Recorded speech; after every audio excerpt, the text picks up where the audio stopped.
behavioral therapy, and what happens with your sisters? Kids. You want to say hi real fast, Rael? Come here. Say hi. Hi. He's my production assistant. Okay.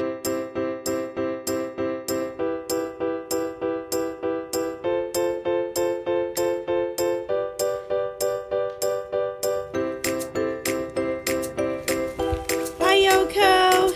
Hi. Will you be ready to start filming soon? Yeah. A couple more minutes.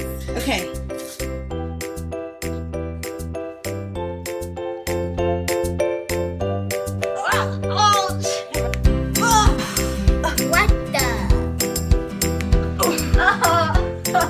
Sorry about that. It's Still okay. getting used to it.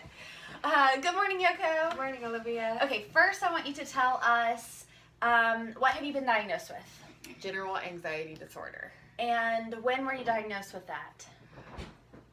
3 years ago. Okay, so you were diagnosed with it 3 years ago, but you've Yes. probably had it your whole life? Yes. I had my first visit to the ER for an anxiety attack when I was in high school.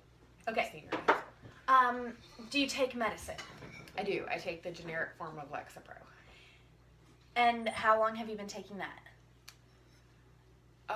2.5 years. Okay. How long have you been going to therapy and working on your coping skills? I first started going to therapy when I was around 12, I think. But my most recent was started about three years ago. And then I graduated out of therapy after about a year and a half. Was there a program that you graduated out of? No, my therapist just said, like, I think you're ready to stop coming to therapy Okay. regularly. Okay. Yeah. Okay. And how did your anxiety affect your college and adulthood life? It affected it negatively. It was, especially early in college, in high school and college, I felt the need to control everything, or I felt the need to control people because my anxiety was so high and I couldn't cope with the anxiety. I felt like I needed to control everything to keep my anxiety level down, which is not a good way. Because you can't control people. Because you can't control people, exactly. You can't control everything, and I didn't know how to control myself very well, which is really what needs to happen. That's not to say don't like to control some things. I'm an entrepreneur. I'm a manager. I like control. Don't think controlling people and people's actions is healthy. Right. So how did you start to change that? Well, it got to the point where it was really bad, and being in a relationship with my now husband, who was at that time my boyfriend, everything was going well. It was stable. My life was stable, and I was still incredibly unhappy and having bouts with sadness and depression and starting the suicidal, like, where it's not just the regular suicidal thoughts, but like maybe about doing something, but just the very inklings of that. And he was like, you have to do something about this. And I was like, I have to do something about this. The big thing was I got on Obamacare.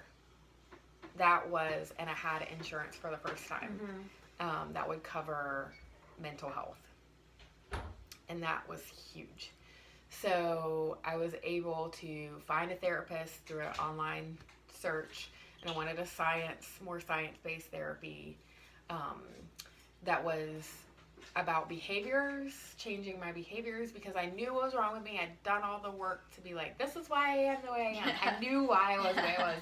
I just didn't know how to change it. To where you could manage and function Exactly. healthy and breathe right Yeah. every day and Yeah. work through through it. So I wanted to find somebody who could actually help me change my behaviors. Mhm. So I found Dr. Karg. How did you find her? Just a search, I think, and she was on psychology doctors. Today, something. Yeah. And I found her, and I went, and I knew immediately she was the therapist for me. And so we started doing DBT therapy. And I not only did it with her, but I also, she started a women's group that was once a week to actually go through the DBT manual that she had made. Okay. With tools, homework, and then coming back and talking about it within. So you had some sort of support group, and then you had your one-on-one. Yeah. So I in the beginning I didn't go. Maybe I started therapy when I didn't have, because now I'm thinking I paid the $150 for therapy, so it was only going once a month when I started. Okay. But then once I got on Obamacare and I had insurance, I could go once a week, individually, and so on Mondays I go to women's group, and on Wednesdays I go to therapy. That's so I was awesome. going twice a week. It kind of expedited the process too, I'm sure, and helped it Yes. ingrain it into your every single day. Yes. Because I go to therapy once a month, and it's great, but you know, it's nice. It was nice, especially in the very core times of needing to get through, to be able to go once a week. Yes. Okay, DBT. What is DBT? What is DBT? Well, it's a really awesome scientific-based therapy that Yoko will tell us all about in the next episode. Well, maybe not the next one, but one down the road. Make sure to tune in.